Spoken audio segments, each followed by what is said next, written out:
Hi.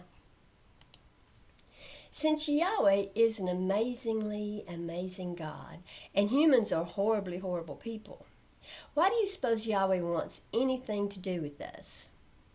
Why would he get excited if one of us likes him or obeys him or bows down to him? Why would he bother with us at all? Wouldn't it be like humans catering to a bedbug? Can you imagine that? I'm lying in bed and a bedbug comes up to me and I'm like, hey, you disgusting piece of filth, I love you. Will you worship me? Please, pretty please, with a cherry on top. That would make me so happy.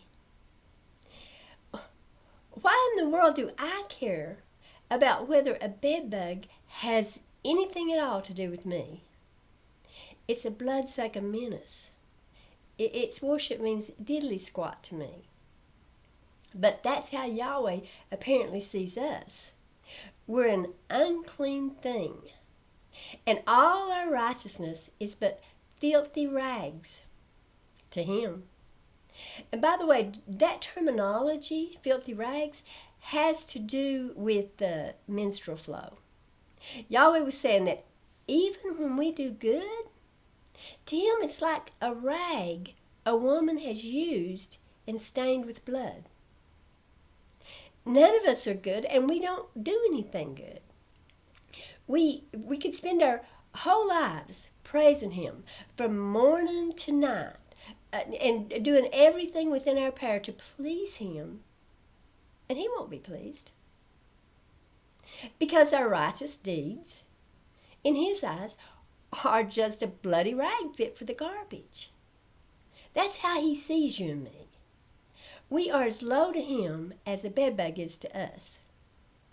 Actually, we're probably lower. I would think Christians would think that anyway. I mean, surely they would see a bigger difference between us and Yahweh than they do between us and a bedbug. We have more in common with bedbugs, right? We're both mortal. We have to eat to live. We're both disgusting, or horribly horrible, if you will. We are actually worse than bedbugs in a way. They don't kill. They take a little dab of blood and they're on their way. They do what they were made to do and just try to live their little lives the best they can without doing any more damage than they have to. We, on the other hand, we kill other species in order to eat. We have to. We kill either other animals or plants, or both sometimes. Bedbugs are much kinder to us than we are to our food. They even spit something into us to numb us as they feed on us. That's kind of sweet of them. And it's not their fault that we react with hives to their bites. They didn't make that happen. That would be your God's fault, if he exists. Yet horrible as we are, maybe even lower than bedbugs, for some reason, Yahweh just has to have our worship. He needs to be praised and adored by us, the scum of the earth. It's like a bloody tampon, but he wants it anyway. It's kind of sad and pathetic when you think about it. Anyway, why would a powerful and amazingly amazing being need or want to be worshipped at all by anything or anybody? What is it about that turns him on? What's wrong with him that he can't be satisfied with, having food and raiment or whatever? What he tells us to do. I mean, the old guy has everything. He can go anywhere, do anything, live whatever kind of life he desires, but the only thing he seems to be concerned about is whether some disgusting creatures whom he made himself worship him. Oh, he says he's not worshipped with men's hands, as though he needed anything. But he seems super needy of our worship. And with our hands too. How else could anybody have built an altar or killed an animal to sacrifice it to him? How else do we worship him by giving a cold drink of water to somebody in his name? Matthew 25:32 through 46 says, this is exactly how he makes his judgment of us. If we've fed and clothed the poor and done various other acts with our hands, because what else could we use, we will be ushered into his heavenly kingdom. If we don't use our hands to worship him, we will be eternally punished. 1 Timothy 2:8 says men are to pray everywhere, lifting up holy hands. But then he tries to pretend he's not worshipped with men's hands. He is, and he loves it. Do you want to be worshipped? The thought of someone once worshiping me kind of turns my stomach. I don't even like a cat to follow me around like I'm something special. And here's the thing. If you did want to be worshipped, Yahweh would condemn you for that. He supposedly made us in his image and commands us to be like him. But if we desired what he desires, oh my good gravy, his wrath would come pouring down on us. I think Yahweh's a freak. And he certainly doesn't deserve worship from anyone or anything. He's a maniacal, malicious, malevolent, murdering maniac. Monster, I should have said, because I used the word maniacal. I know. Who do I think I am that I can judge Yahweh? I've been asked that before. Well, let me tell you something. If you ask me that question, my answer is, I'm the same person you are when you think you can judge Yahweh. Oh, you'll say you would never judge your God. But you do. You judge him every single day. God is good all the time. All the time, God is good. You say that, don't you? And you judge him to be worthy of worship. Holy, holy, holy, and worthy art thou. And all that other good praise. Who are you that you think you can judge your God to be good? If you can judge him to be good, then I can judge him to be evil. That's how it works, whether you understand it or not. And you do understand it. I know that because you believe you will be judged to be good enough to live with Yahweh forever.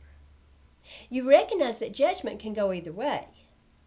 So yeah, we both think we're capable of judging your God. You look at your God's actions and his approval of behaviors like murder, theft, slavery, misogyny, and incest, and you clap your hands and proclaim both him and these atrocities to be good.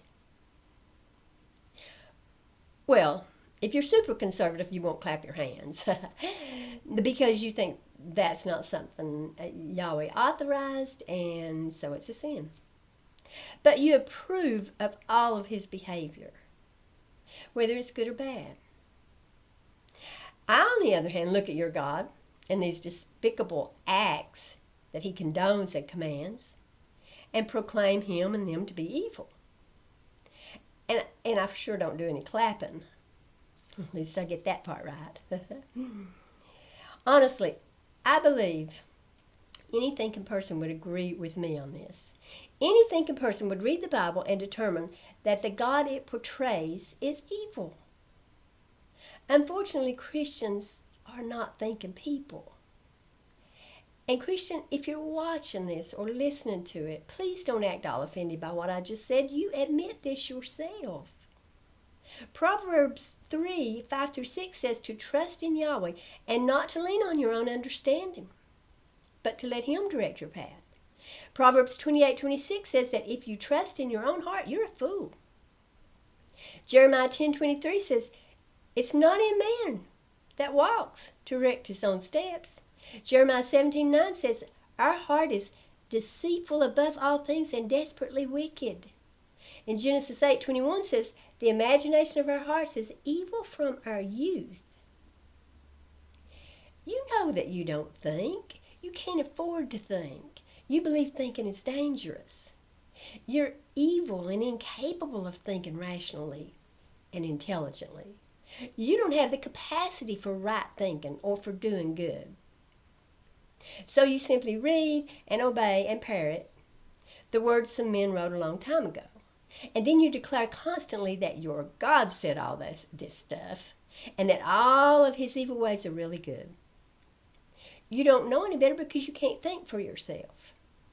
But nobody's buying what you're selling. Nobody believes that your evil God is good except for you and others who are brainwashed by some ancient documents. And we feel bad for you. We do. We'd love to be able to help you. But nobody can really do that. You have to help yourself. You have to be bold enough, honest enough, and desirous enough to find truth to be willing to rock the little boat you're sailing around in. Yahweh doesn't exist, of course. And the answer to why he would want our worship lies in the hearts and minds of those who created him. Perhaps their purpose was good. Perhaps they were deceived. Perhaps they didn't mean for us to take it all literally.